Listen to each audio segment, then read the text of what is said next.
Good evening, my friends, and welcome to the next episode of Infra. Last time out, we learned a new word, funicular, and had a great time discussing both of the classic 90s games that made great use of this contraption, Metal Gear Solid, and of course, Half-Life. We are going further, deeper, underground, into the depths of... I'm not 100% sure exactly where we are. I do remember from last time that we should actually backtrack a little bit because there's some stuff on top of some shelves that we totally didn't see, and we totally missed it, and it was strongly recommended at the end of last episode that we should backtrack to go and see that stuff, and we haven't passed a gate yet. Then we'll come back down here in a moment. In the chat today, we have got Hair on Fire 907. Hello to you. We have Zephyronicus. Not quite a bonus stream for Blueprints. It's Infra today. I put the wrong game in the category, but it should be the right game now. We have Jet NetDev. Hey to you. And over on YouTube we have Morris Jam. You saw a funicular few episodes ago. It was above ground and it didn't work. That's true. But we did not learn the word. And you can't spell fun without funicular. Thank you very much for the follow, Hair on Fire 907. Absolute pleasure to have you here. Okay, now, where was it that we needed to go? It was up... Was it the shelves were through here, were they? Nope.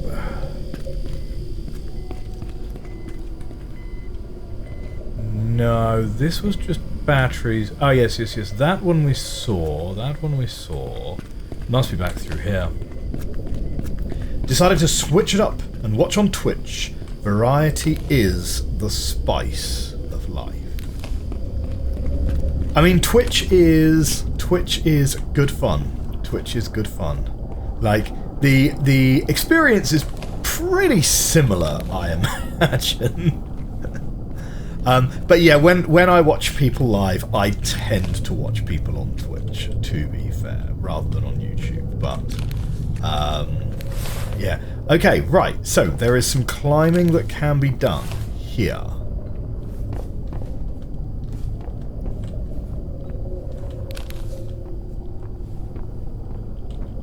Ah.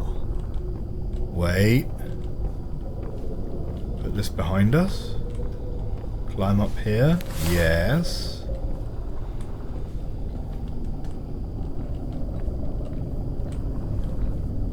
Hang on. Oh, right. Okay. It's because there's a barrier. Mark is willing to do many things, but crawl on his belly like a slug is not one of them. So I tell you what we're going to do. We're going to grab this. We're going to pull it out this way. Come on.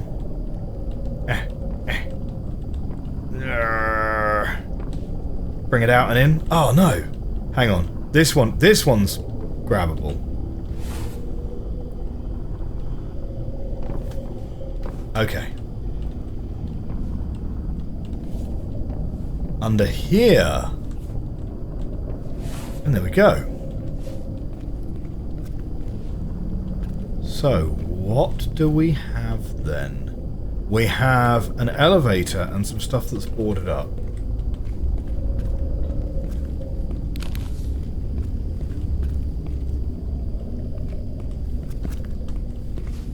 Ooh.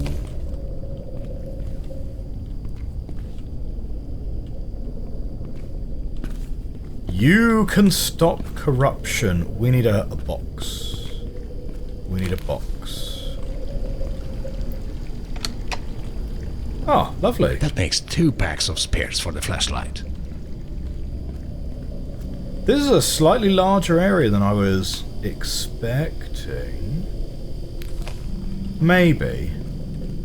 Maybe not, actually. Maybe not, because maybe it's just this one room over here. we have Space Motion. Howdy. Heard some drips and cranky pipes. Thought I'd check. It's good to have you here. Good to have an expert on leaky pipes. That's 9 packs of camera batteries. Oh man, so I saw a, speaking of like leaks, I saw a TikTok today, which was, it's a nice Persian rug, to be fair. Like, I saw a TikTok today, which was one of these home renovation videos, and Victorian house ripping up the carpet in the stairway, right, in the hallway. There's this trend of ripping up the carpet and hoping you find like parquet floor, Victorian tiles, whatever, you know.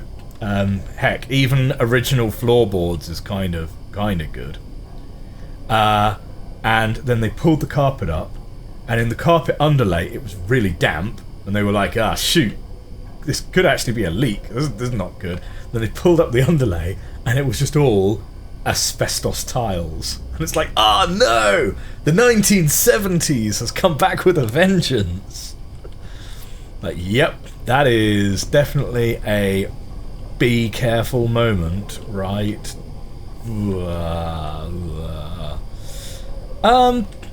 Okay, so there's a chap living in here with his umlaut. He's got himself a little bed, little TV. Here's the thing, men will live like this and see nothing wrong. I assume that is what there was to see, and that this might be even where Walter was hiding out. The F in fun stands for funicular. Quite right. The full name of a funicular is a funicular-un. Dvorish says, lead, asbestos, microplastics. We aren't better than our predecessors. Microplastics. Only 2 packs left. Microplastics are a genuine ecological disaster. You know, I was discussing this. Well, I say I was discussing this with a friend of mine the other week. It's like, microplastics is one of those things that comes up in conversation in my friendship group somewhat frequently, right? Because it's a big deal. And the thing is, it's like with climate change, with carbon dioxide, methane and so forth, that maybe seems, hey look, is that a ladder which goes underneath that? Climate change feels like, oh, Hero on Fire just dropped a subscription, thank you so much. Thank you so much for the sub. That is very kind. I really need to get into the lift. Oh. Oh, was there more up there? Was there? I mean, we can go and check it out again if we feel like it's important. Oh, there was a whole lot more. Okay, fine. We'll go back. Climate change feels like a solvable problem. To be clear, not a problem that we're currently solving, but it feels like a problem that we understand how to solve if we had the political will to do so. It feels like the sort of thing that we have the technology to solve. Again, if we're willing to invest the money to do so. And climate change really comes down to, well, it's a mixture of, obviously, you need to get people to understand and accept certain aspects of their lifestyle, but you also need to make structural changes in the system as well to make that work, right? Overconsumption is a real problem, but overconsumption is not a choice of individuals. It is a symbiotic relationship between individuals and business. Microplastics, though, genuinely, I do not see what our plan is for microplastics, right? And maybe one of you guys will let me know about some amazing plastic-eating bacteria that have been bioengineered or something like that. And maybe there are cool things we can do that aren't, like, also going to destroy the environment as a side effect. But as it stands at the moment, climate change feels like the more tractable problem than microplastics. Because we rely on plastics for everything. So we're supposed to get into this lift, is it? Well, that is currently off.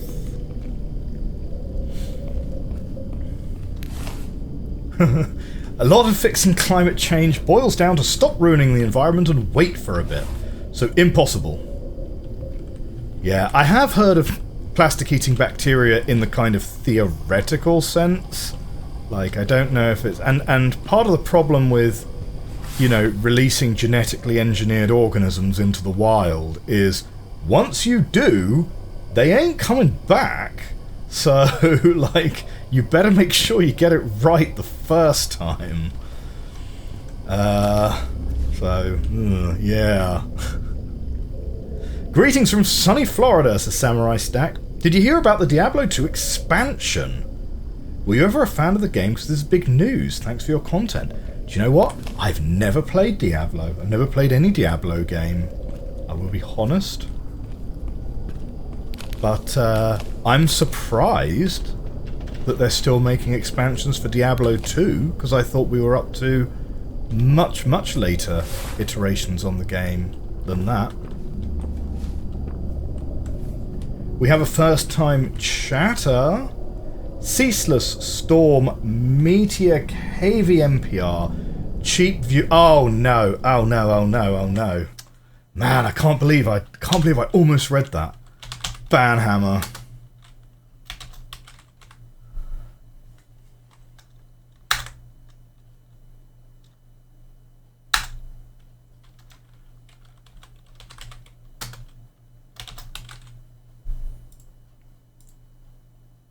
There we go. Banned. Nico Games Now. How do we get rid of plastic-eating bacteria, which will surely themselves be carcinogenic? That's true. Well, the thing... Oh, that's the elevator we need to get into. Well, maybe that's where we release the snakes which will eat the frogs. You know? Got him. Oh, dear. Some slightly good news. Research studying microplastics in the human body have been shown to have vastly overestimated levels. Still bad, but not as bad. Fake gamer. Yeah. I haven't played Diablo 2. Fake gamer. 100%.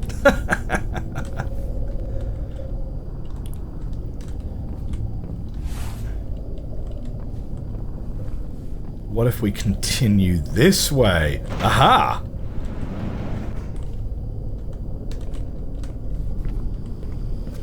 To be fair, there are some absolutely seminal pieces of work that I have never beaten, and there are some absolutely seminal pieces of work that I've never played, right? I tried to play the original Baldur's Gate at one point, but I tell you what, I really struggled to get into that. I played maybe like half an hour and then I was like, oh man, this is where I've got to draw the line. This is too old. I can't do it. Oh yes, of course. Of course. Close the door first. Oh, hang on a minute. We're loading into a new area? Wait, that's confusing, because usually you can't go back to a previous area once you've gone into a new area.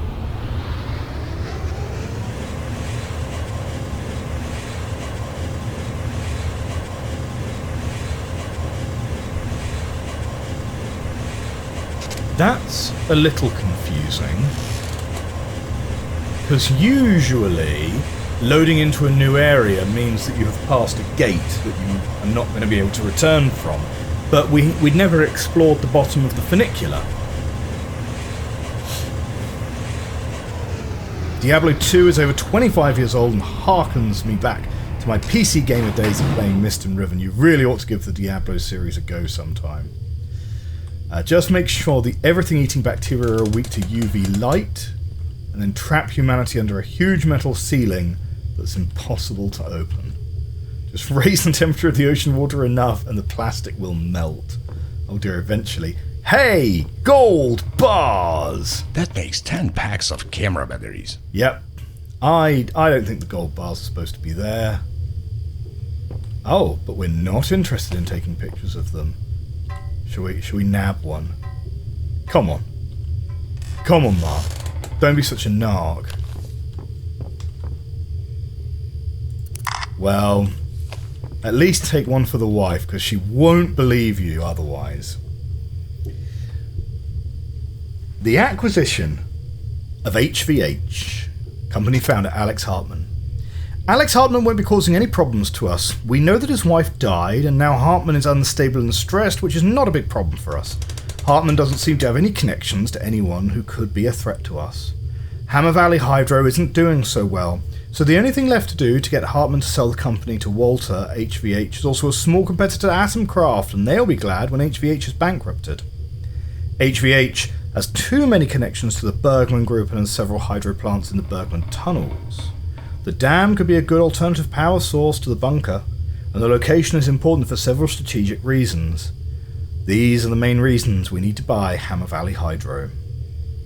The acquisition of Stahlberg Steel, company founder Mikhail Rosenthal. Mikhail Rosenthal is a tricky case. He's a hard-boiled businessman, and he knows how to keep his company running.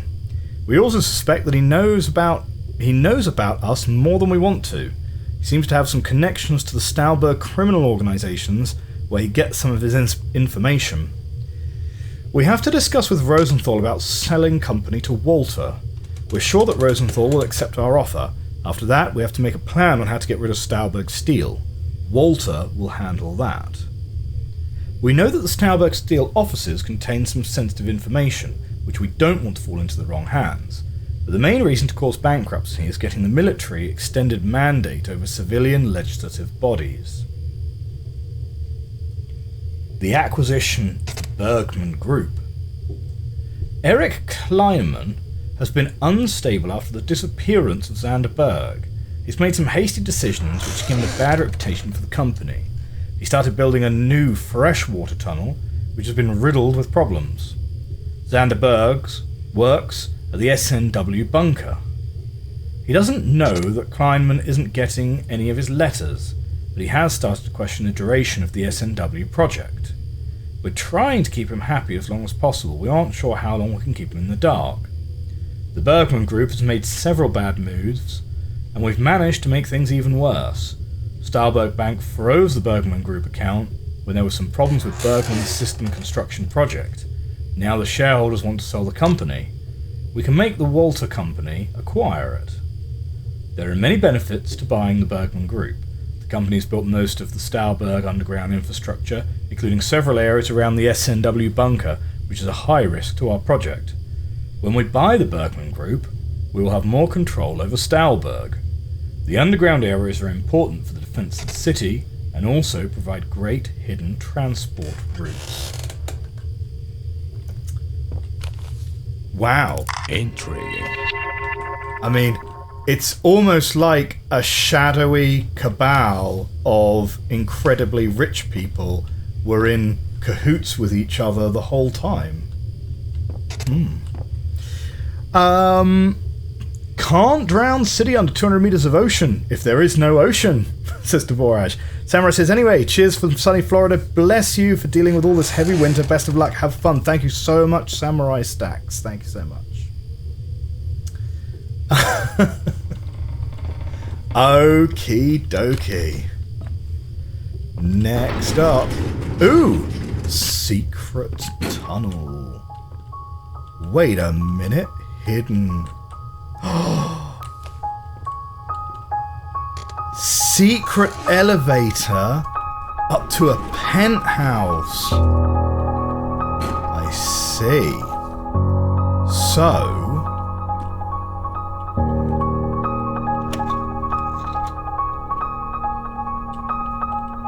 So that's the exit strategy for Walter. That's his secret exit tunnel.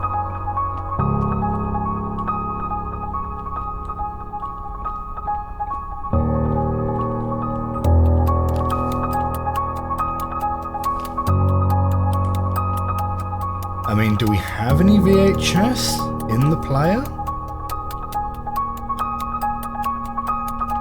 No, maybe we need to find a video cassette from somewhere.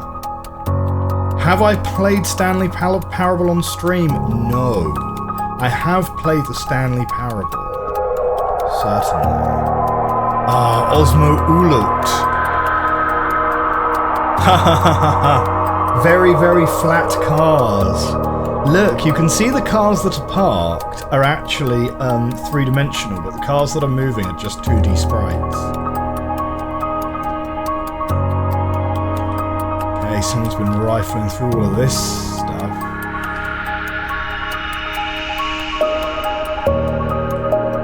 It's kind of interesting, right? Because it looks like there's a lot of wear and tear on the floor here, right? And what's with the floodlights?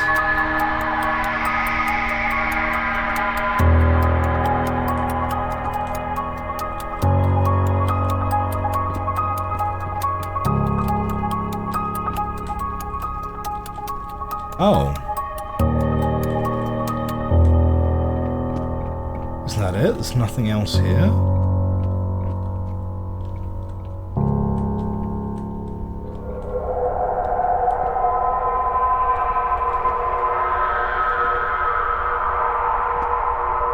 I don't think I can read any of these. Oh, what's this? Aha! Stacks of money. Come on then. Hidden videotape. Have I played the deluxe edition of the Stanley Parable? No, I played the Stanley Parable like pretty close to when it first came out back in like 2012 or something like that. So, yeah. It was kind of, you know, yeah, it's a really, really interesting game. I have no idea what the deluxe edition is. I didn't even realise it had a deluxe edition. I mean, like, considering the Stanley Parable is all of about 2 hours long, if you play through all of the endings, what is a deluxe? What would the deluxe edition be? Oh, really? The deluxe edition has a lot more content? Really? Oh, is that right? Okay, like the version I played had the secret ending where you go into Half-Life 2. Is that the base edition or the deluxe edition? Obligatory freedom tease shot. It's not so much of a freedom tease shot when you're on floor, I'm gonna say like 30? I guess that's 30. CEO put the family photo down out of shame. You think that's a family photo, Morris Jam, because you think like a normal person. That is a framed photograph of himself.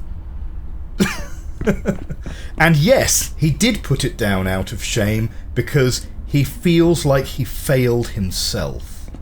There we go. Hashtag deep.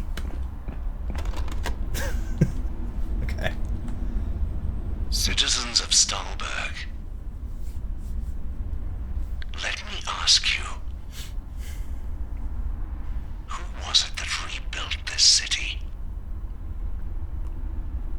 Who was the one that protected this city and dedicated his whole life to its well-being?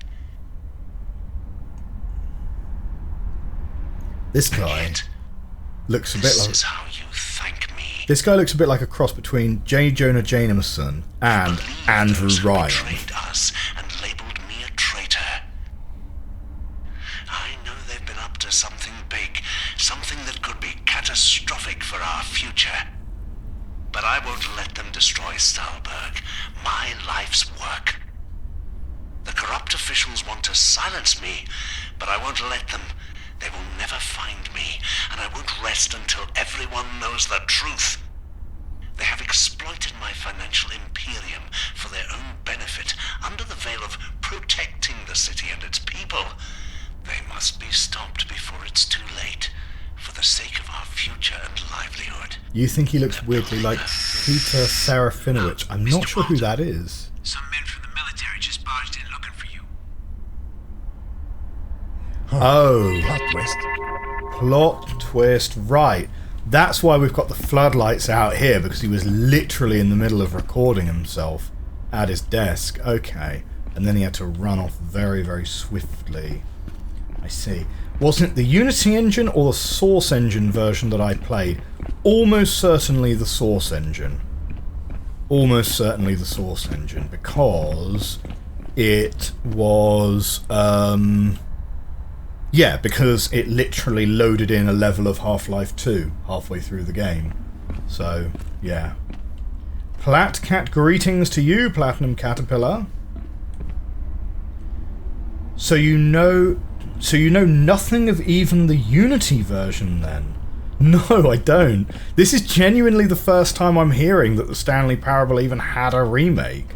I thought it was like, you know, I mean, the version of the Stanley Parable I played was very funky, cool, but it was like, it was a little bit more like a tech demo. It was about no, calling it a tech demo is very kind of bad.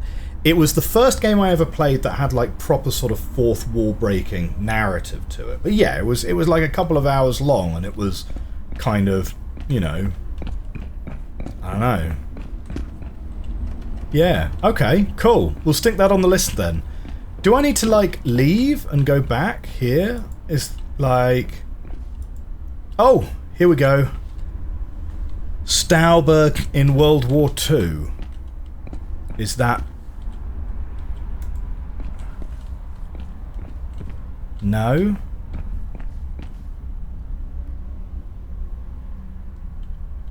Is there a different book to pull it out?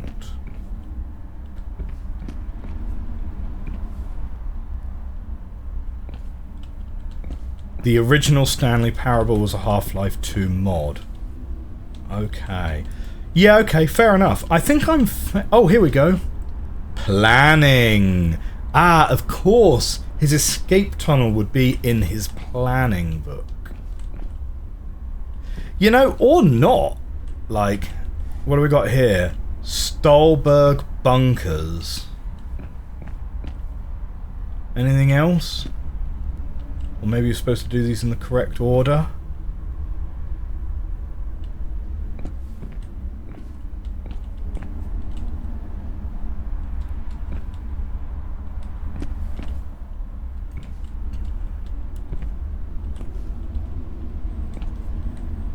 Well, let's stick the Stanley Parable on the list then, because, you know, if it's got some more stuff in there, which obviously wasn't in the Half-Life 2 mod version of the game, then we get to do some blind playthrough action. Alright.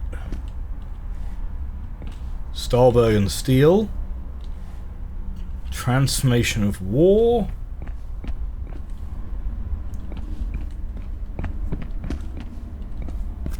Man, we're like properly a little bit stuck in here, aren't we? I assume it must be to do with these books. It must be these books, yes.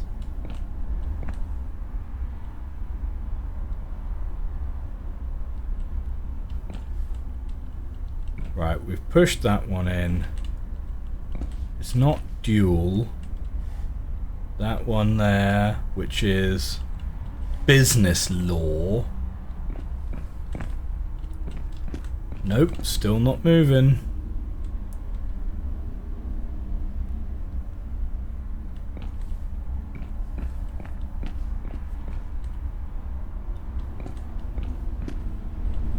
Oh.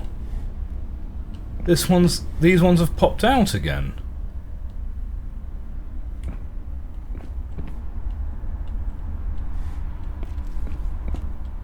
Huh.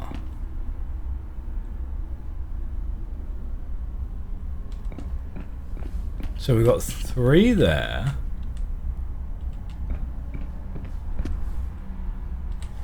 One, 2.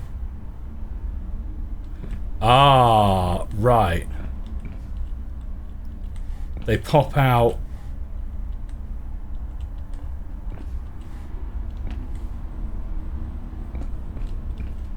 One, 2, 3, 4,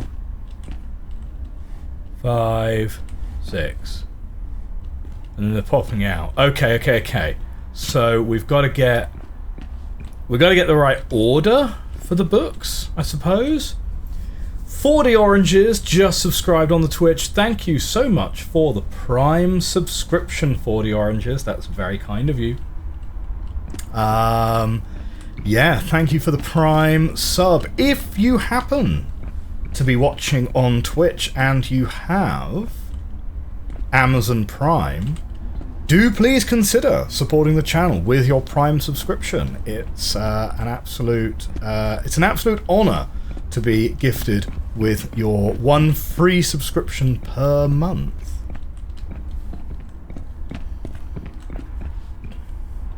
Aha. This will help, clearly. Maybe not. Okay. What does it say? Sorry I can't stay, says 40 oranges. Just wanted to sub and dip. Good luck with the stream. Thank you so much for subbing and dipping. Thank you for dropping by. Good job, chat. We got him, says Nico.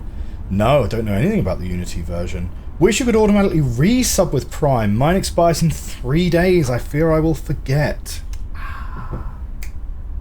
Yeah, unfortunately, yes. I don't think you can make an automatically recurring subscription with Prime.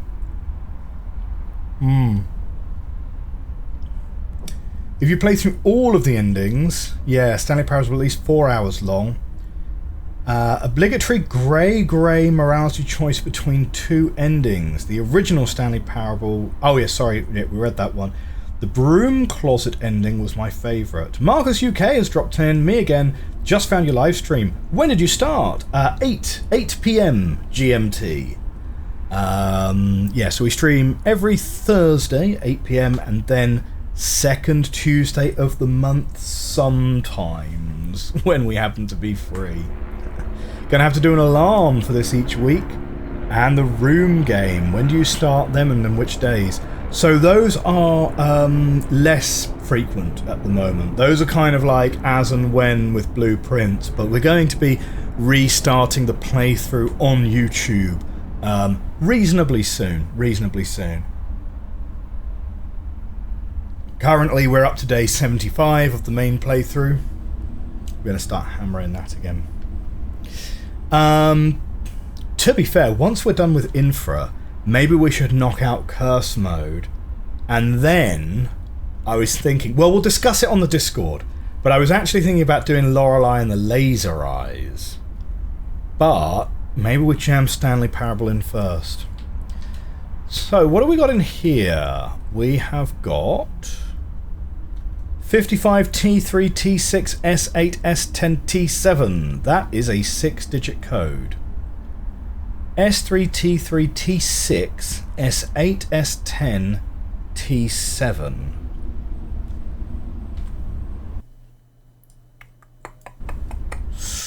What do we reckon that translates to in terms of these books then? Oh, right. The S's are the titles. The S's are the titles. Okay, yeah, cool. That's fine then. So what we need is a picture of the whole thing.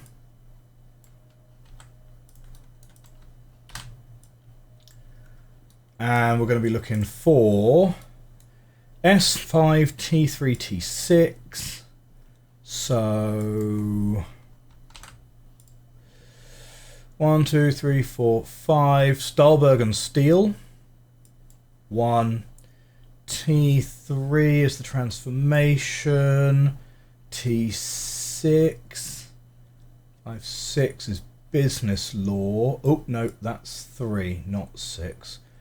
S8. 1, 2, 3, 4, 5, 6, 7, 8 is the bunkers. 10 is then 5, and then T7. 1, 2, 3, 4, 5, 6, 7. Planning. Okay. So, Stolberg and Steel. Transformation of war.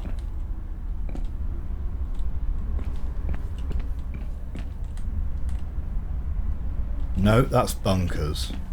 Transformation of war. Yep. Then it's going to be business law, which was this one. Then Stolberg bunkers, which was over here. Then it's World War II. And then planning.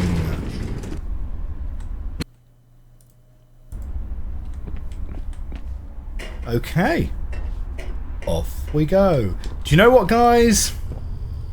That was a worthwhile. That was a worthwhile side quest. Good shout.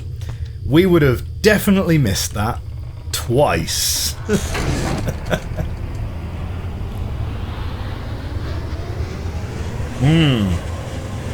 Hair on Fire says, yes, Lorelei! Stanley can be a nice interlude between games. Bit of fun before the Lorelei darkness. Thank you for reminding me to add a Lorelei to my list. I knew I was forgetting something. The difficulty is, too many great games, not enough time, right?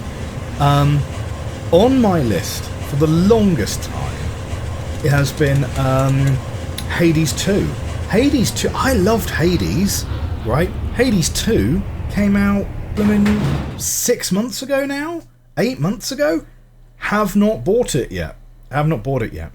Oh, this is as good a time as any to remind you guys about this one weird trick that I use to save money on my video games, and it's not running a YouTube channel to convince people to give me their games for free. I play more video games now than I ever have done, right? But I spend less money on video games now than I used to before I had the channel. And it's because I instituted one very, very strict rule, which is I do not buy any game until the day I'm going to start playing it. I don't look at sales. I don't look at whether something's 70% off, 80% off, 90% off. You know, even if something is on my to play list and it's 90% off, I don't buy it unless I'm planning on playing it that day. Because otherwise, it just ends up in the backlog and you never play it. And I started this as an experiment to be like, well, I wonder how many games I actually do never get round to playing, you know? And it turns out, it's a lot.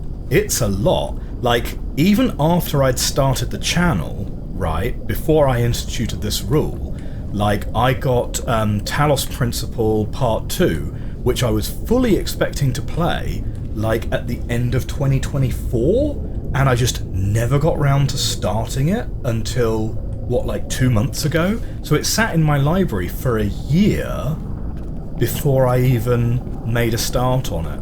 And so nowadays, I'm like super duper duper strict, right? And I don't buy bundles, I don't do anything like Humble Bundle or anything like that. I just very strictly do not buy anything until I'm ready to actually sit down and play it that day. And yeah, it works. It works. So that is my life advice to you guys.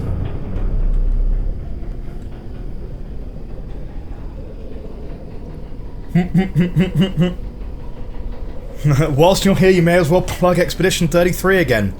Do you know what? With Expedition 33, I broke my one rule. Thanks for bringing that up, Nico. Oh man, I was fully... So yeah, I bought myself a copy of Expedition 33. I've not started playing it yet. I broke my one rule. So there we go. Don't be like me, a hypocrite. This one weird trick. Be an adult with no time, indeed. Steam Store hates this one trick. Yeah. Don't get me wrong, I still log on to Epic once a week to go and collect my free game. And I tell you what, right? You guys may or may not know this. Some of you may or may not be aspiring indie developers, right? But inside the Epic Game Store, because you know, Epic also own the Unreal Game Engine, right? You also have the Fab Store, which is it's equivalent to the Unity Asset Store, right? Every 2 weeks, rather than every week, there are 3 assets which go for free on fab.com, right?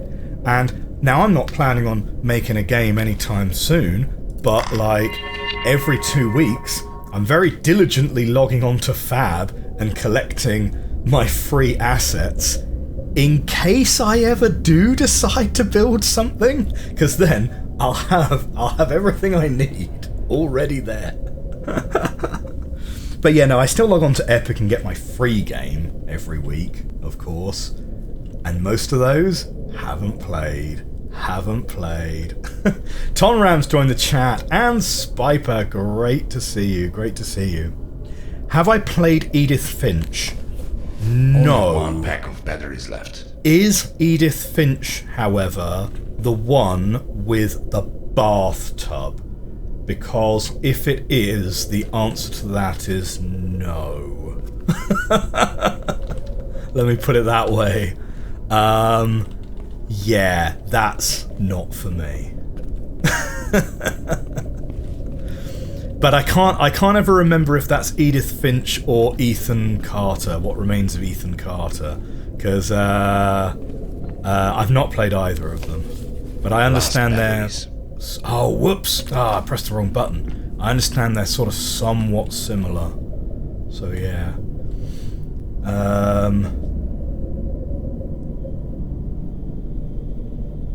Don't forget to pull out the linking books in the library and pop to Stone Ship for a side quest.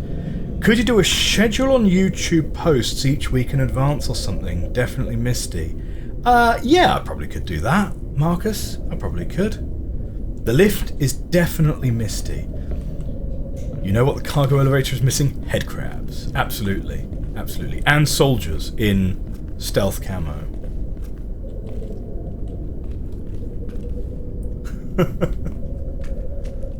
Do as I say, not as I do. Yeah, exactly. Yeah, the funicular, absolute classic of both Half-Life and Metal Gear Solid. I always associate it more with Metal Gear Solid than Half-Life, but that's because I was a PlayStation child rather than a PC. I played Half-Life round a friend's house. I went round my friend's house every Saturday for several months. That should do it. And played Half-Life around his place. A pack of spare batteries for the flashlight. How on earth do I manage to have a young child and have time for video games? Teach me your ways. It's because this is basically my only hobby. It's because I don't really get out. I don't get out very much. Oh dear. The schedule's very tight. The schedule is very tight to do to do 7 videos a week whilst also having a job and family. That is true. But you know, it's manageable if you're very organised. Like I guess my secret is I keep incredibly organised. You know, like I have a I keep a Miro board with an ongoing list of to-do lists where I have like my schedule laid out for which episode numbers are going live on which dates and so on, and I schedule everything in, and I take a block of time. Oh, yeah, well, I mean, it's probably worth mentioning. It does also help that I work part-time. I only work 4 days a week. I don't work a full 5 days a week. So that helps. Like, certainly having a 3-day weekend rather than a 2-day weekend, definitely a big difference there for sure. So yeah, you're trying to figure out if you missed something in Edith Finch. You missed the times when you worked 4 days a week. Do you know what? It makes a huge difference. It really does. Breaker 2, HWSBC2. This breaker is connected to the Hammer Valley Dam. The Walter Company brought the Hammer Valley Hydro, and now it's producing backup power for the bunker. The dam is currently closed, so Breaker 2 is connected to SBS 4. The main hall of the bunker is now connected to Breaker 2. Don't turn this off. There was a blackout which probably caused some problems to Breaker 2. Without Breaker 2, you can't open up the main hall doors. I connected Breaker 2 back to the Hammer Valley Dam because it was causing problems to the power lines. Bunker codes. 7923. Why does the code change so often? Who the heck could even get here? Well, I tell you who could get here. The world's best chartered surveyor, Mark. Interesting. Here we go. Anything to fiddle around with in here?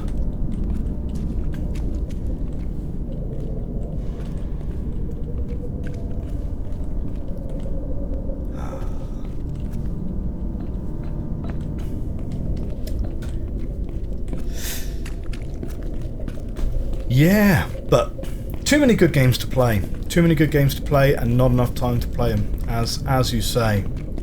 As you say.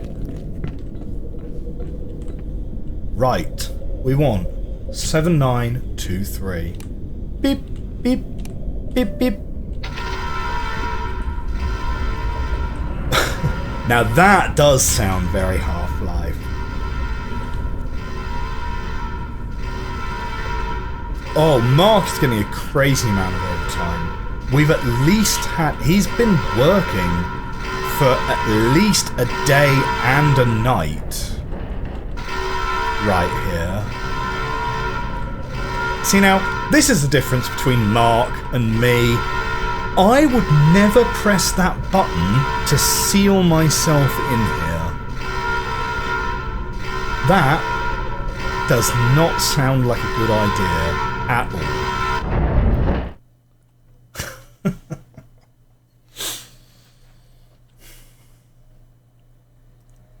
Do a save, says Marcus. Yes. Maybe. Oh. I have a strong feeling, Nico, that What Remains of Edith Finch is the one with the bathtub. I'm like 90% sure.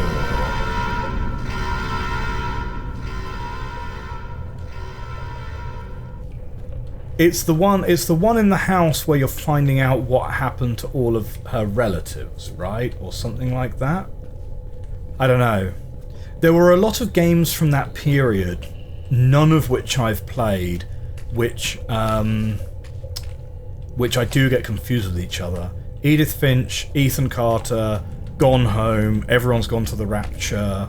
That makes 2 packs of spares for the flashlight. Like, I kind of get, like, which of those games is which kind of mixed up in my head, but I'm fairly sure Edith Finch is the one that I'm thinking of.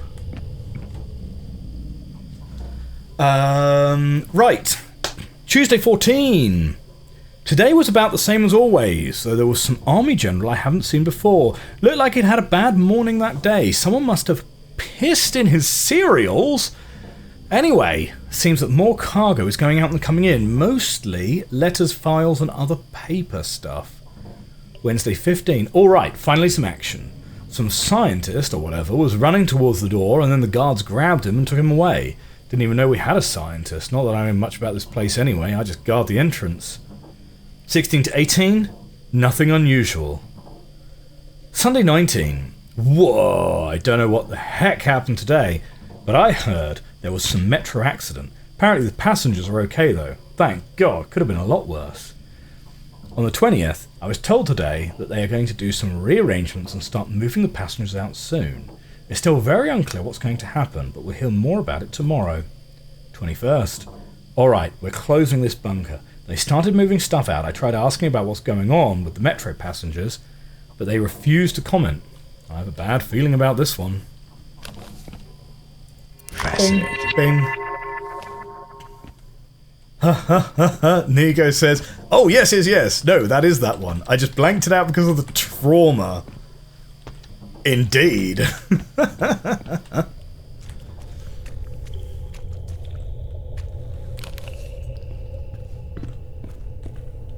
Interesting. I may soon discover Edith Finch will mysteriously disappear from my wish list.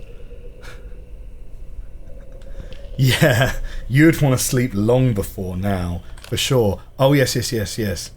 Marcus suggested a save, didn't he? Let's put a save down in slot 1 there. Mysteriously disappear from your wish list in that you're planning to buy it? Or planning to... I have like a ton of these things already. What? We did it, gang! We did it! Mark is weighed down with batteries. Can't carry any more of these. He can't carry anymore. Inventory maxed out. Okay. Yes. Acrimoniously removed from your wish list or purchased? 50-50, right? Speaking of which, I need to do a Steam wishlist clear out, to be honest.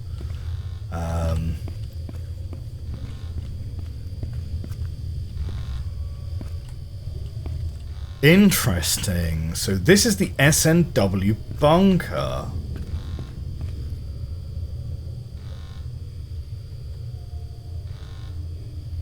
Stahlberg nuclear something.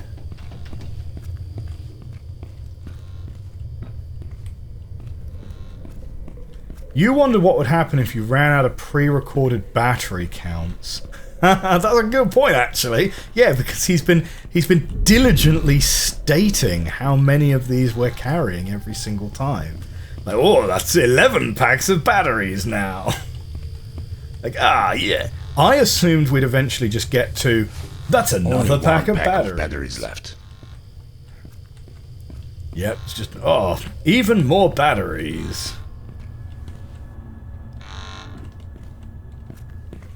Let's have a look around here.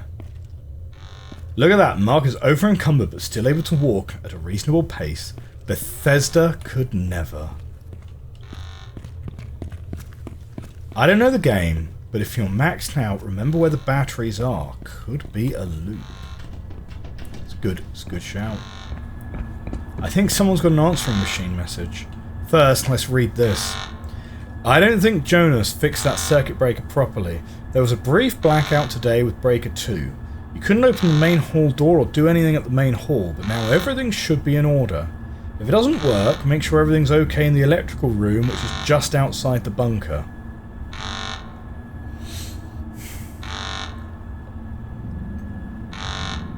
Okay.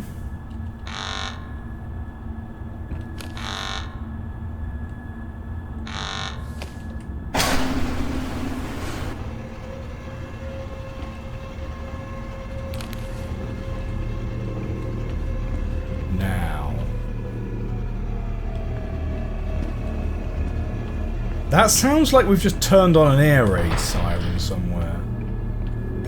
Oh! Oh!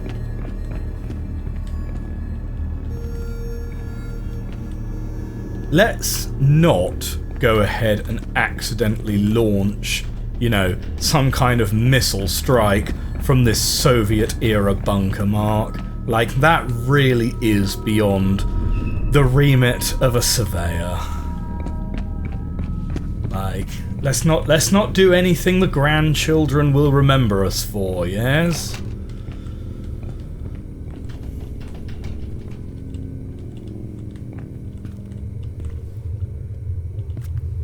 Codes.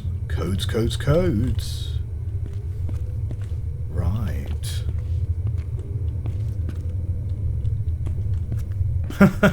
You thought... Divorce says, I thought they'd record as many lines as there were batteries in the game. Just in case. Why not, right?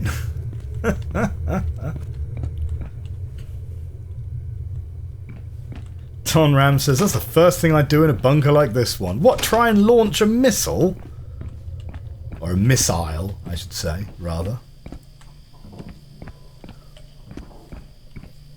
I've always thought, much to the chagrin of my father, that the American missile always just flowed a little better than the British missile. I've always found missile a little bit of a handful to say. That makes 2 packs of spares for the flashlight. Yep, and we'll use one of them Only immediately. 1 pack of batteries left. Hair on Fire says, I agree, but I wish I didn't. Hey, Teddy! Come on, where's my geocache? You geocachers are... Oh no, I flushed the geocache! Toilet cache. Yeah, I think there are some Americanisms which are improvements. To be fair, we have long used elevator on this channel rather than lift, just because I find elevator just a little bit more of a, I don't know. It's obviously a longer word and a harder word, but I just kind of feel like it's a clearer word. It's less likely that you don't hear it properly.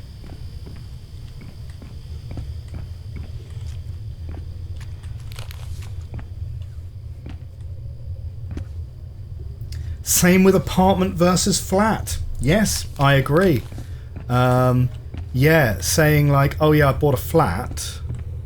I do think apartment is a better word, although I tend not to use it, admittedly. I do tend to use flat.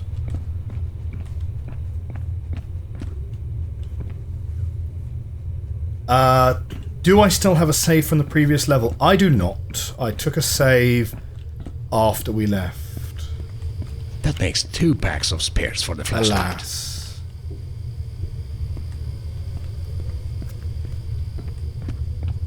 Laboratoire. Having said that, laboratory is definitely something that I use the British pronunciation for.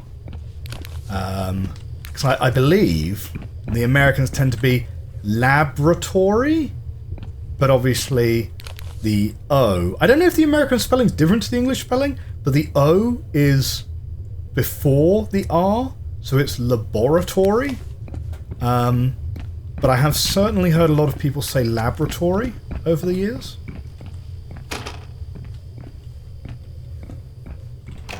Wait, hang on. We're going backwards now, so that's not great.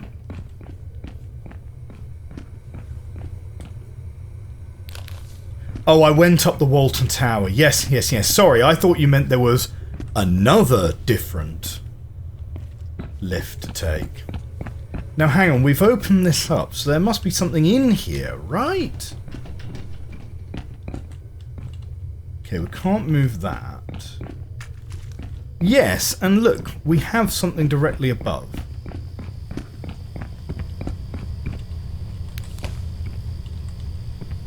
No, not that. Seems reasonable that we should be able to get up here. After a point, they should use recordings from Count von Count. 11! 11 batteries! Totally agree. Oh, do you know what, actually? Yeah. Can we make an impromptu set of stairs with these drawers? Yeah, you can. There we go. Off you come. The air duct. Literally cannot work out what this dude's accent is. I think he's supposed to be Finnish. Ah, no, this is also... This could also be a Half-Life style trick, where you come out of the vent and automatically stand up directly into a fan. Do you guys remember that? I think that's from the Office level in Half-Life, if I recall. We do actually have a twirling fan there, so just so we know, that's not available. We can come through here though.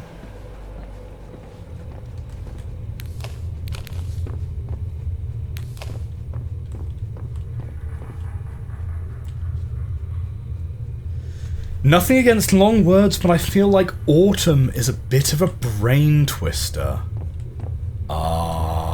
See, I like autumn. And I also like the adjective autumnal, which I think is pretty good.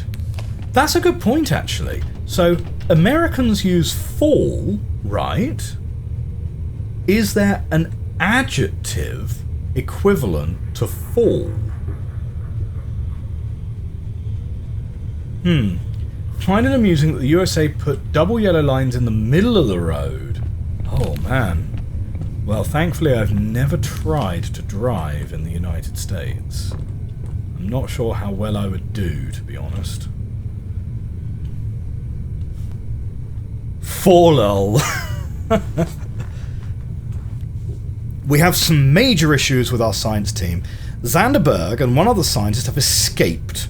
We're going to start searching the area with the help of the Stauberg Police Department and find out how Berg managed to escape. I'm sure we'll find Berg in no time. Unfortunately, one of the scientists was found dead in the hallway between rooms G1 and G2. He had a strange note full of codes with him. So far, the evidence suggests suicide, but we'll be looking more into this matter when we have time. We'll look more into that when we have time? What? Like, sorry, have you got, like, higher priority stuff on this afternoon? The science team isn't the only problem, though. It has been a bit problematic getting rid of the metro passengers, and we haven't decided what to do with the train yet. There have been some problems with the guards, but we've managed to handle them. Although we had a slow start, we're still going to be able to move everything out and start hiding evidence. Wrong. We have to leave immediately. Using autumnal is barely different from using vernal.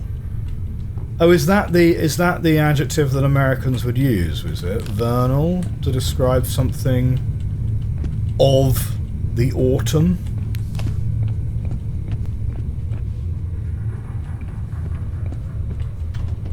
Okay, can't get through there. Oh, wait. I don't think we took a picture of that, did we? Oh, vernal is spring. I see. I still have 9 packs of batteries left. There we go, still got 9 packs of batteries left. Only 1 pack of batteries left. Yeah, my torch is a little bit more marginal. What do we have here? My name is Zanderberg, and I'm the leader of the SNW Scientist Team B2. As you may already know, this project is very important for the future of our country. We are between 2 major alliances, and we cannot trust either of them.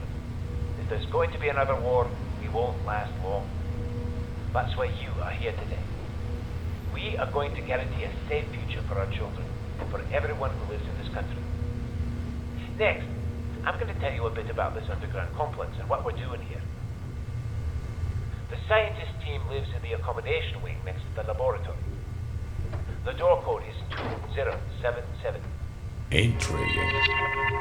Okay, cyberpunk. What? Is that someone's voice? Did someone just say something?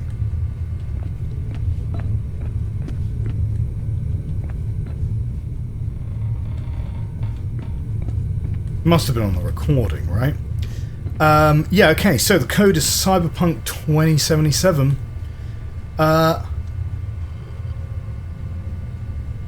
Hair on Fire says, we always find ourselves saying spring forward, fall back to remember the clock's changing. I'm not sure. I don't know if that works, right? Because using forward and back to describe time is kind of a little bit ambiguous, right? Well, when you travel forward in time, you're traveling into the future, right? But surely that means that... I mean, I guess that kind of works, right? So in spring, you wind your clock on 1 hour further, so you're kind of like traveling an hour into the future. So spring you travel forward. Okay, I guess you could say that. Because like, if I'm on a work call, right, and I say, hey, can we bring that meeting forward an hour? What I'm doing is I'm bringing the meeting from like 11 o'clock to 10 o'clock, you know? So, in a way, I'm moving the clock hand the other way. But maybe that's because it's the meeting that's moving rather than me that's moving? I don't know. Yeah. The way you described it there, spring forward, fall back, I had to think for a moment as to like whether that worked. The way I always remember it, genuinely, is you get an extra hour's lie-in in winter and you pay for it in spring. Like, there's no... I don't actually have like a whatchamacallit, a mnemonic for it. I just kind of remember that the lie-in is in autumn. The English language is a cruel mistress, indeed, indeed. Emergency instructions. Due to the fact that the metro accident has caused a high risk of exposing the entire SNW project, we're going to start moving all equipment and personnel to the HR base immediately. The science team must be kept in their sleeping quarters until the whole place is cleaned.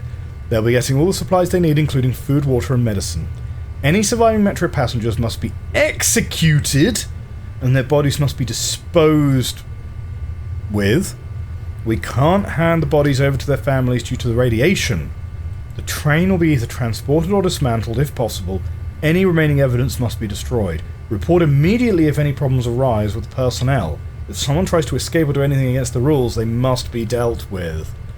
Oh man. Intriguing. Turns out, proper criminal conspiracy going on in here.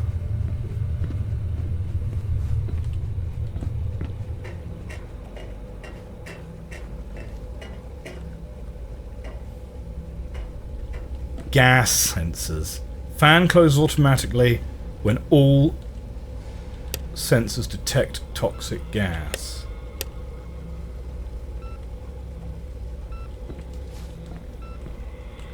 I mean...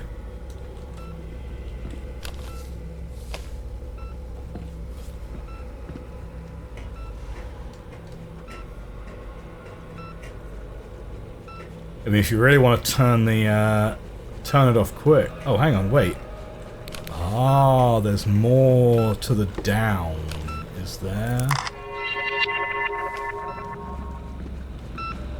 Presumably I can't actually go that way, right? Because we've got radioactive mushrooms right in there.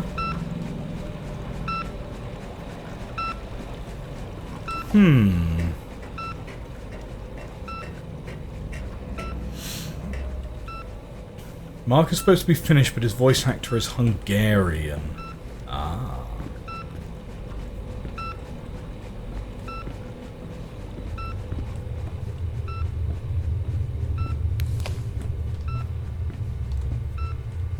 So, is there something else I'm supposed to do here?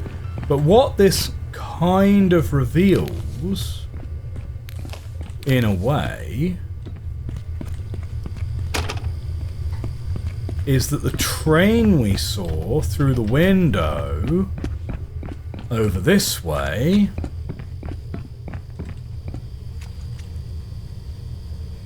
Oh, look, we've got loads, so much toxic gas in here. Look, it's literally just sort of wafting about.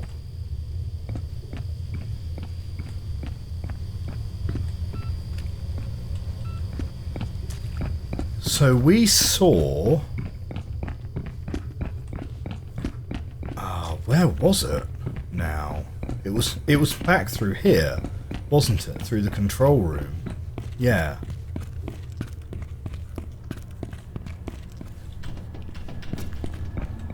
Yes, we saw in here an abandoned train.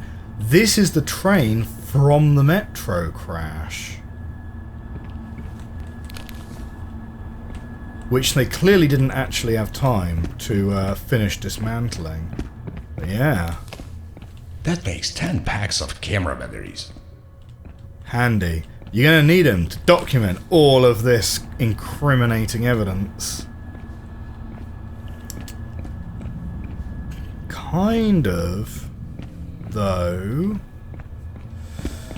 I wonder if I should just be around that fan more than anything else. The further we get away from that fan, the more this feels like a backtrack now. Do you know what I mean? Like, we might have missed some keys somewhere, for sure, but it's kind of hard to know. Yeah, right. Last pack? Batteries. Last batteries. I don't think I can fit these in my pockets. Last batteries as well. That's not going to be ideal. So this is the full backtrack, effectively, isn't it?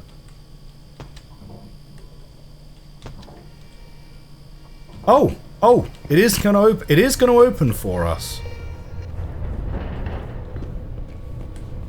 Okay, so we can get down here. That's an odd place for a train wreck. Mark, you know what that is.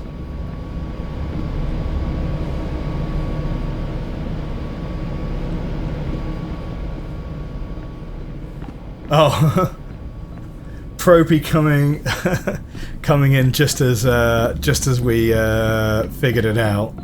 Try pressing the buttons in the security booth at the start. Yes, we can get up to the next level.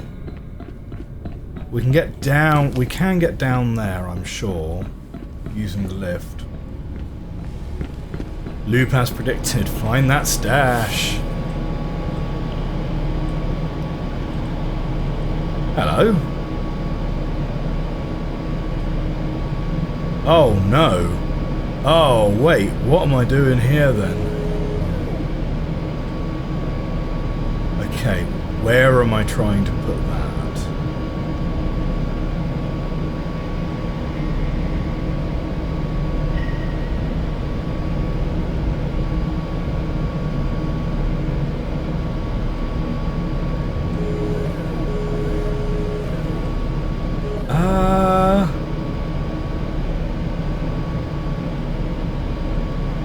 Okay.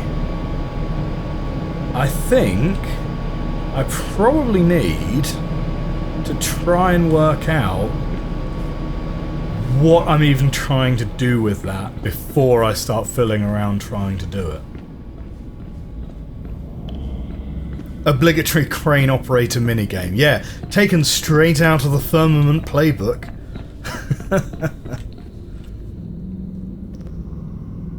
It is aggressively swinging. Here we go. Oh. Yep, there we go. We need a fishing minigame to be a real MMO. Oh dear.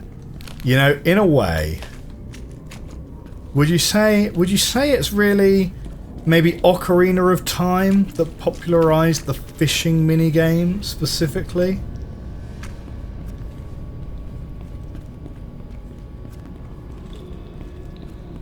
I don't know. I'm trying to think. Like, I'm sure there were games that had fishing minigames before then, but like, I think probably you're looking at Ocarina of Time, right? for when for the game that other games are looking at and going, yep, we can implement that. Yep, let's do it. Oh, hang on a minute. I guess we could put it on here. Does that do anything for you, though? Not really sure.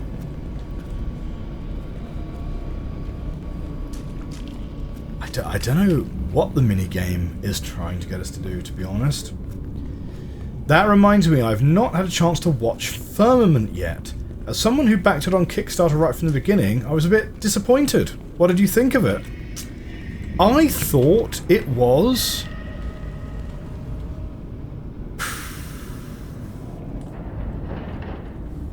oh shoot! What?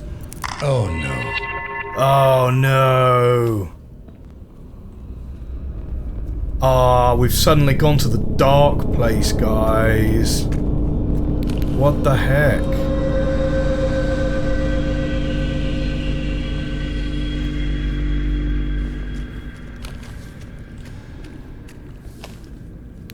Mark, this is absolutely the point where you just go to somewhere that has mobile phone signal and you start calling people immediately. Your day is now done. Your day is now done. There is no more investigation that you need to do here. Uranium enrichment. Blimey. Okay. What did I think of Firmament? Fascinating. It's not as good as Abduction. It's not as good as any of the Myst games, except for Myst 5, right? So that kind of makes it the second worst Cyan game since 1993. But on the other hand, that is an incredibly high bar. Like, it's good. It's good, but like, I'm not sure I would make it high on my list of games I would recommend to people. Like, I would definitely recommend Abduction over Firmament, but if someone had played Abduction, and they'd played Riven, and they'd played Myst, and they were like, I really love these games, is Firmament worth playing? I'd say, yeah. But like, if someone's like, do you have a puzzle game recommendation for me? There are a few things that which I given that you brought up Firmament, I hope you don't mind if I have just a minor 5-minute sidebar about Firmament, quick. Oh yeah, oh no, massive ravioli, yeah, dark ravioli, absolutely. Not like Myst and Riven. Nev Eagleson's in the chat, hello! This part freaked me out when I played it back in the day. I had low gamma, so it was pitch black, running out of torch batteries, then ran into a room full of corpses in the dark. No, that's... yeah. More like his days are done after knowing too much. That's true. This is all soldiers and military and police and so on, right? Even the press is probably in on this. There's probably an injunction, a super injunction with the press. The press will probably know. It's just they're legally obligated not to report on it. Firmament. There's one thing I really, really love about Firmament, and there's another thing which I think is really, really interesting about Firmament, which I've been toying with doing a video on for like ages and ages and ages, right? Because you know how I like a good video essay occasionally, but I'll give you the very quick version of the video essay in a second. But there's one thing, spoiler alert for Firmament, right? Spoiler alert for Firmament. So if you don't want to get spoiled for Firmament, skip forward like 5 minutes or something like that.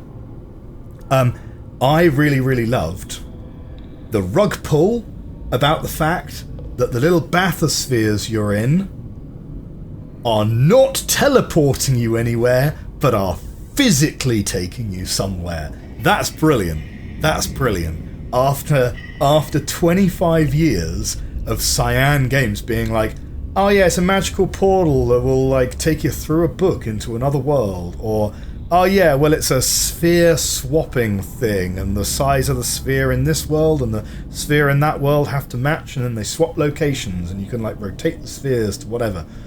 This one is like, yeah, it's an elevator. Takes you where you need to go. And it's so strongly implied that it's not, and then it turns out to be. It's really good. It's really good. So I really enjoyed that. And some of the puzzles I quite liked, you know. I think the battery puzzle's pretty good. I like the sulfuric acid world. I think that's St. Andrews, is it? Curavale I found was a bit mid. Like, moving the ice blocks around was a bit like, yeah, okay. Take it or leave it, really. St. Andrews was, I think, my favourite one. There's a really interesting thing about Firmament, though. And this is not a criticism of Firmament in specific. This is more about the nature of... It's more about the nature of propaganda and how video games can feed into propaganda even unknowingly.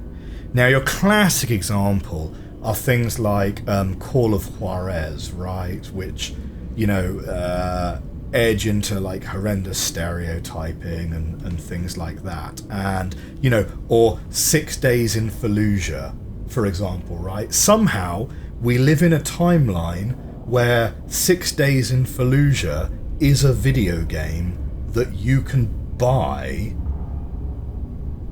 right? So I find that baffling. Like, when it was announced, sort of back in 2010, I think, it was in development hell for ages, so I assumed it was just never going to get made. But yeah, somehow it got made, and somehow it got released, and somehow it's not like news that 6 Days in Fallujah is a video game. But these kind of games often feed into a particular kind of propaganda, right? Some of that propaganda is deliberate, and some of it is unintentional, right? Some of it is people kind of reading or misunderstanding things, or just using societal tropes in a way that is very two-dimensional. Don't worry, we'll get to Firmament in a minute, right? And sometimes those kind of societal tropes, they're like a good visual or narrative shorthand, but they kind of miss the crux of maybe what the underlying topic is really trying to say, right? And then on the other hand, you've got other games, which, you know, things like Spec Ops The Line or This War of Mine, which are very well researched, very kind of, you know, objectively anti-war video games, and those are kind of the counterpoint to things like the Call of Duties and so on. So Firmament has this really interesting thing at the end where they sort of reveal that this, spoiler alert, spaceship that's going through the solar system, right, towards the planet that they're going to colonize, was like the brainchild of a bunch of people, being like Jules Verne, Nikola Tesla, I think. You know, they basically just name drop a bunch of 19th century scientists, right? And Jetnev Dev knows exactly where I'm going with this. Karl Marx is mentioned as one of the brainchilds of this spaceship that's flying through space. The only reason that I can fathom as to why Karl Marx is name dropped as one of the people in this sci-fi universe that's creating a spaceship to go and populate another planet is to have some sort of canonical reason why there is Soviet-style art for the Keepers and these voices playing on recording about, like, we are the Keepers, we do our jobs well, and so on, right? Now that doesn't make sense from a historical point of view, because Karl Marx died long before that kind of Soviet art was ever developed, right? But it also doesn't make sense because the idea that you're going to create a bunch of indentured people that live on a spaceship and don't inform them about the nature of their work. You're going to give them checklists that they have to work through, and they are not going to question the nature of their work, and they're not going to question like what they're doing here or how their work fits into the bigger picture, is in direct contradiction to what Marx wrote about with regards to the theory of alienation.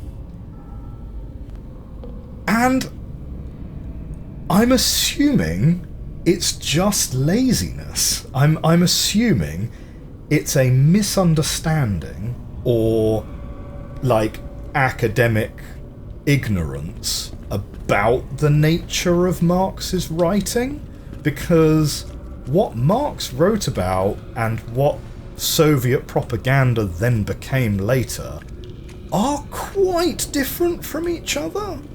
And I don't understand why they would name drop Marx, because he wasn't even in the correct time period.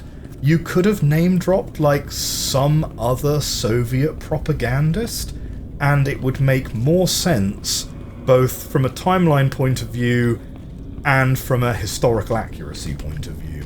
So that is my 5-minute rant about firmament and the nature of propaganda in video games, and I hope you kind of found that interesting. I've been thinking about turning that into a video essay for a little while, but there you go. You guys can have kind of the crib notes version of it. To be fair, I'm not 100% sure it's even worth writing that into a video essay, to be honest, because like it's kind of one of those things where it's just kind of like the only real reaction to it is to kind of be like, yeah, like it's an inaccuracy. Is it any worse than any of the other 100 historical inaccuracies in any other video game you want to make? And the thing is, Firmament ain't even trying to be historical. It's literally sci-fi. So it's certainly no worse than oh dear. I'm trying to think. Does the League of Extraordinary Gentlemen have like actual historical figures in it, or are they all just works of fiction? I don't remember. I assumed when you were streaming that Marx was just name-dropped for people who don't recognise all the scientists' names.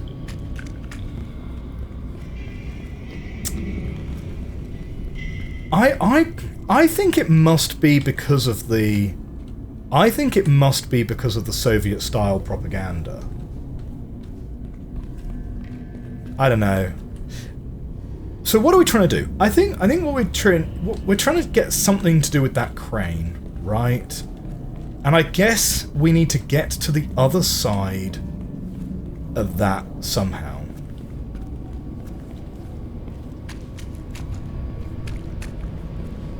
Could you do the white chat in dark mode? I could, but not live. I can add that to something to look at before next week. It's not a bad shout, because it is quite white, isn't it? So how and where would we want to bring that down to get it to do anything? PWJB says, oh man, I missed a Firmament think piece. If I'm feeling very, very spicy, maybe I will just cut that bit and upload that to the other channel as just a 5-minute unscripted rant. I mean, like, the thing is, it's not even... Oh, yeah. I don't know. The deep irony is... The deep irony is... I've never even read Marx. Like, I've never even read Marx. I have studied history, though. So, like... Here's the thing, right? I've read more Ayn Rand than I've read Marx, right? I've never even read any Marx. But I know history, and I know the historical context under which the Soviets were living versus the time when Marx was writing. Because bear in mind, Marx lived in London as well. He didn't even live in Russia. But anyway, yeah, no, okay. History rant over. I just wish they'd done more with the adjunct as a concept. Fake gamer hasn't even read Marx. Oh, that might be the funniest comment of the day, Morris Jan. Fake gamer hasn't read Marx. Put your other channel on my about page. My other channel is on... it's on somewhere. Yeah, the other channel is... The other channel... If you search for that design field, you should find both channels. They're named very, very similarly to each other. The other channel started out life as a UX channel. Wait, hang on, that goes up here. Can we go down? Can we just bash this out the way? Can we just, like, bowling pin this? No. Ah, we can bash these out the way, though. Yeah, wait.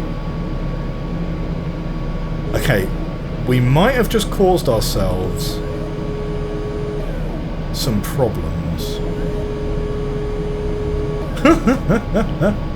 Hopefully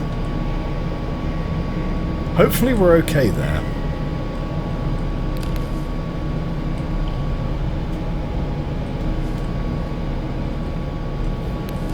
Okay. Whoa. The first time I heard of Marx was in a music video. You missed what I said from an ad break. Yeah, the other channel. If you search for that design field on YouTube, you will find both channels. They're very similarly named. One of them is at that design field gaming, and the other one is at that design field UX. It started out life as an ostensibly UX channel.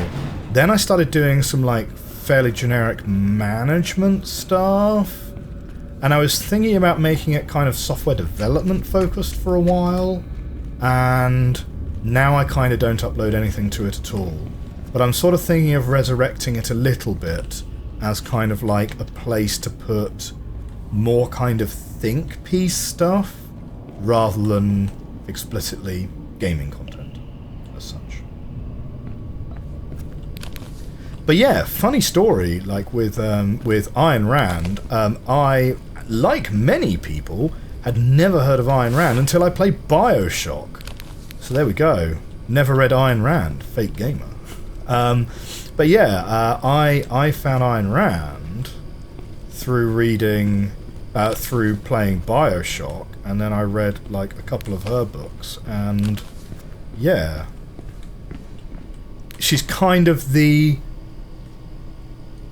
antithesis to Marx, I suppose. Is that fair to say? It's a very particular kind of sort of laissez-faire philosophy.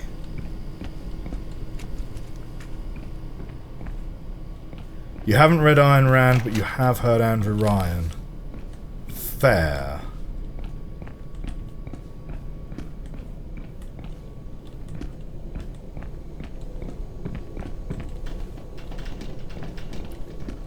Yeah, I mean, like, BioShock is, like, not very subtle about the fact that it is essentially a critique of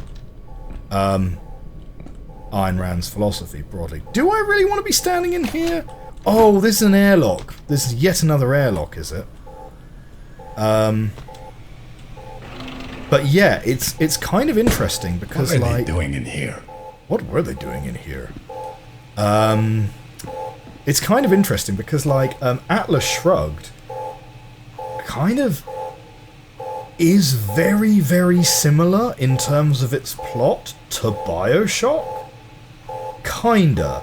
Because Atlas Shrugged is about a bunch of business leaders who leave society and kind of create their own microcosm society in, up in the mountains somewhere. It's not under the ocean, it's up in the mountains.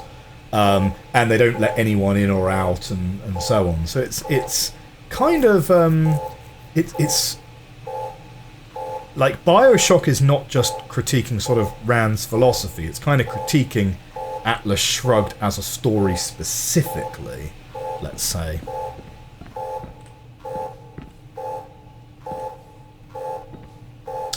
Gotta bail, thanks for the stream, be safe, goodbye Hair on Fire, and thank you very much again for the sub earlier, very kind.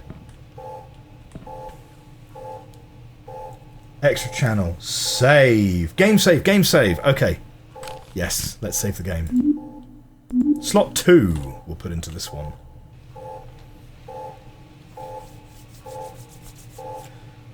Richard, I've told you over and over again to use proper precautions when experimenting with the core and the reflectist. A mere screwdriver is not safe. No matter how good your prestidigitation is and how cautious you claim to be, if that reflector locks in, we're all dead. That is why you don't mess around with refined uranium, I guess, right? Crayon. Okay. What are we doing in here? So, this is warning us about a radiation hazard. These kind of look a bit like fuel rods sitting on the floor here. We do have batteries inside the fume cupboard, though. A pack of spare batteries for the flashlight. Very handy. Well, that is very much like a radioactive hemisphere there that you would find in a nuclear weapon. With a screwdriver next to it. Handy. So, where's the other half of that? Because what we definitely shouldn't do is put those together. Tell you what though, let's take a picture of it, because interesting. That probably shouldn't be sitting there. We'll take another pack I don't of think I batteries, can though. fit these in my pants. Ah! Demon Core. You know what to do. Yeah, complete with screwdriver. So, can we interact? Oh! There it is! Bonk! Receive a lethal dose of radiation. That's funny, that is. That's funny. Alright. Interesting.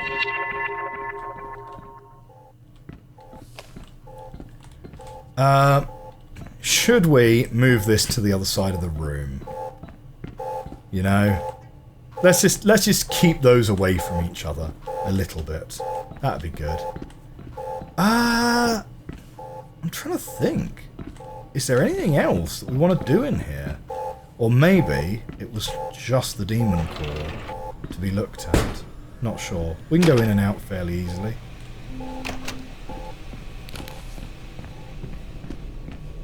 This exit to the control room is green because it says exit, but it is in fact not unlocked.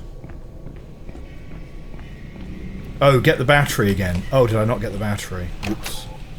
Here we go. Beep, beep.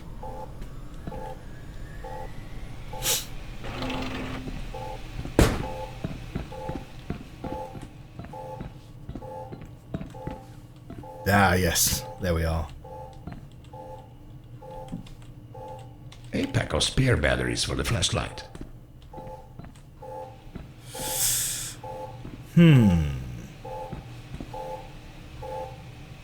Teddy bear into the air duct. Oh, is there an air duct we can climb into in here?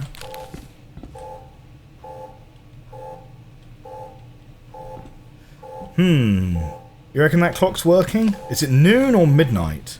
Either way, Mark's going to be getting hungry by now.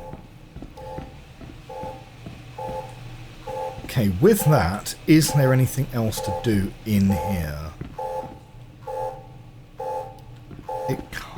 I'm not sure there is, to be honest.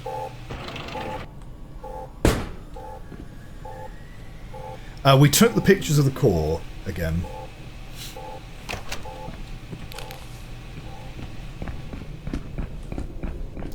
Okay. Now, if that's the same control room as before, then we've already been in there. Oh, we can open B. No, this has looped us back round now. Right, that's laboratory. Got it. Oh! Oh! We know this code. It's Cyberpunk 2077. Wait, what? Clear. 2077. Okay. Good enough. Good enough. That clock brand is the same name as the hero from Megamind. Oh, the clock is a reference to so many minutes to midnight. Devorah says, I love these Soviet-style wall clocks. Okay, you've got me now. Visit the scientist accommodation wing in the bunker complex. Okay, you've got me there, Devoraj. What is a Soviet-style clock? That is not something I'm familiar with.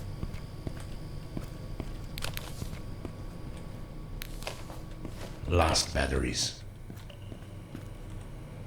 Yeah, that's not something I'm familiar with. Tell you what, Mark's camera roll is going to be wild. We're going to be starting out I with... like a ton of these things already. We're going to be starting out with, like, you know, a little bit of exposed rebar, and then it's like ending with like 100 people under tarps. Like, what? Someone should get that fixed.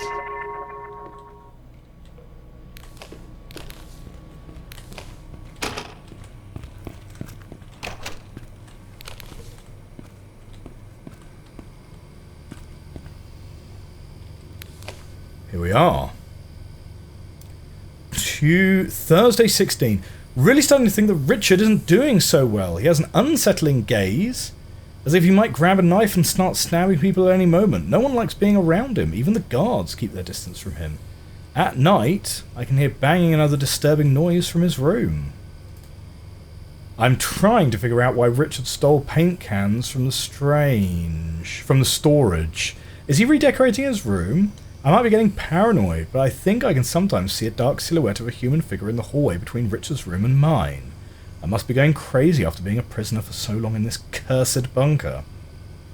Something has gone terribly wrong. The guards locked the doors yesterday. I heard rumours about some metro accident that happened near the main hall or some explosion. Richard hasn't shown up since that happened. I doubt he caused the accident, but something did happen in his room. If they don't let us out of here, I'm going to sneak out and find out what happened. Berg has just escaped. Can't believe he left us here. He escaped shortly after the guards brought him back. Before that, he told us to wait a few days until everything is normal. The others are trying to figure out how Berg got out. I need to see what's in Richard's room before I leave. I hope he doesn't kill me. Interesting. Very interesting. There's a key for us to use. And there we go. Twin beds. You guys have got roommates? Okay.